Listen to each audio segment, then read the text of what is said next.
welcome back. Welcome back. We're looking at D1 and we're going to be evaluating the purpose, application, principles, and characteristics of IoT systems and or services from different sectors. Now, the sectors that I chose earlier were, I believe, home and smart mobile devices, so smart things that attach to you, so smartwatches and so on. Whatever your sectors are, that's what you're going to evaluate. But I'm just going to walk you through a general evaluation of anything so that it doesn't matter what sectors you've chosen, you can still evaluate it. So the first thing I always tell everyone to do, again, if you've watched other videos of mine, you've probably seen this. What does the term evaluate or evaluation mean? Now, the reason that I put this as the very first question, I keep having people ask me, what does evaluation mean, sir? How do I evaluate? If you have a definition and you have an example of an evaluation, then you should then be able to break it down for yourself. So I would say the first question and the first sentence should be evaluation means to. An evaluation is. The term evaluation can be defined or described as, and you simply describe it. A single sentence or two is perfectly okay. It doesn't need to be a whole paragraph. So I've here some Google searches. So the first search, again, if you click on these links when I share the document, it will take you directly to it. Or simply, if you can type this in yourself, what does evaluation mean in Google? Or does how to write an evaluation or examples of evaluation reports, right? So this is what I would type in. Get your definition for evaluation, move on.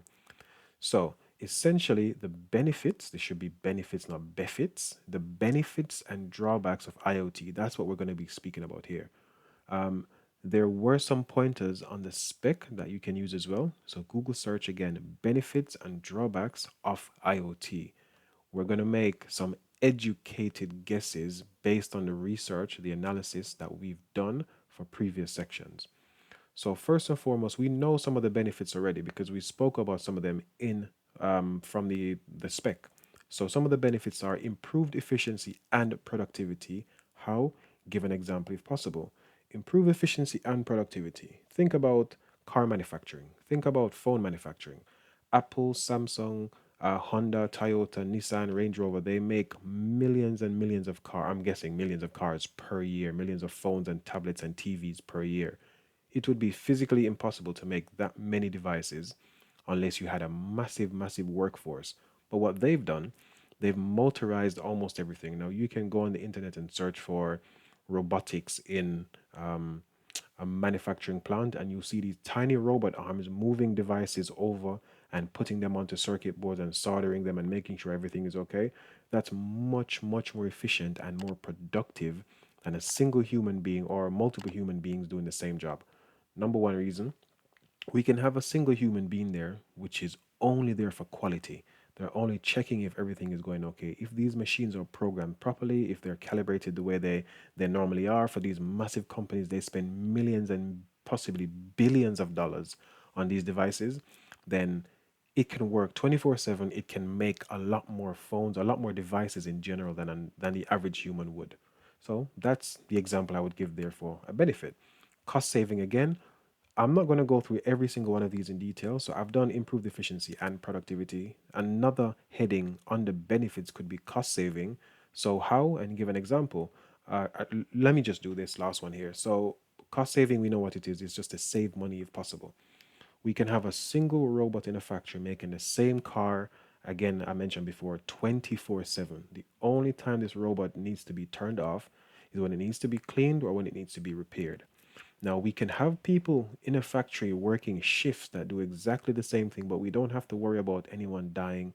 We don't have to worry about people asking for more money. Once the robot arm has the resources it needs to keep working, it will forever working once it's able to do so. So we don't have to think about paying more people, constantly paying people. We invest in this one robot arm, and let's just say we're making the same car for the next. I think most Volkswagen Golfs they do the same car for about 5 years. So we're making exactly the same thing for 5 years. Once we have our resources, we're good. We don't need to keep paying people. We don't. The only thing we need to pay people for is maybe to repair and to maybe clean, but not for salaries. We're saving a lot in salaries. We're potentially saving a lot on electricity. We're saving a lot on resources because it's a robot doing it. It's almost perfected its process, whereas a human being using a hammer and a screwdriver might make a mistake here and there, and they might have to throw that stuff out. A robot probably won't make that same mistake. Again, another heading on the benefits could be improve safety and security. Another heading could be personalized experiences, so tailored to the actual individual. So for each of these, say how and give an example if possible. Now, down here, I have drawbacks, stroke disadvantages. One drawback is, are security risks. So, how could this be a security risk? IoT devices are more susceptible to being hacked or being controlled by people that it should not be controlled by. For example, in my room, I have a Google Now device.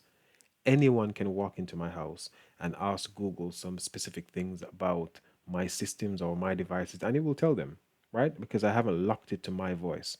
Now, it is also known that these devices aren't particularly safe because they don't always have the safety protocols installed on them to make them super secure. So, how? Give an example. Another one could be privacy, very closely linked to security, but again, privacy. How, and give an example. Another heading I have here is complexity. So, what does complexity mean, and how, give an example, if possible, of how this is a disadvantage? Things do become slightly more complex when using IoT or embedded systems because you then have to have people design and program and all these things. Where, as you could simply have a human being, give them a set of instructions, say, do this. Where now you have to think about, okay, the robot needs to be programmed, the robot needs to be cleaned. So it does become more complex in some situations, but still it's a massive benefit because once you get over that complexity, everything is a smooth sailing. That's my opinion. Let's see. The last one I have is always on devices. Again, what does this mean? Give an example. Always on devices are going to be those that constantly need power. There's no way you can turn them off. They always need to be on. The final statements I have here are with all that was said, is it worth doing or is it not worth doing in your opinion? If it is worth doing, say why. Maybe it does more good than bad. If it is not worth doing, say why. Maybe it does more bad than good. So the final statements is where you actually give your overview of the situation. My personal point of view is that IoT devices, embedded systems devices, are amazing. Yes, we have issues with it. So it's they're always on, they're burning more electricity, they are complex, they do make things more complex in some cases. Privacy is a concern. Security risks are present. However, they allow us to do such amazing things. IoT devices, embedded system devices, we can send these devices to the most remote corners of the planet, leave them there, they can collect data for us, send us the data back, and we don't have to put human lives in jeopardy anymore. So if that means that we're getting valuable things done with these IoT devices, in my opinion, it's worth it. Now, you can go and find whatever reason you think is good or bad. Bad is perfectly okay as well. If you think it's bad, please state that it's bad, and that's your evaluation essentially done. That's the entire assignment done for assignment A, I believe, yes. And it's time to move on to assignment B.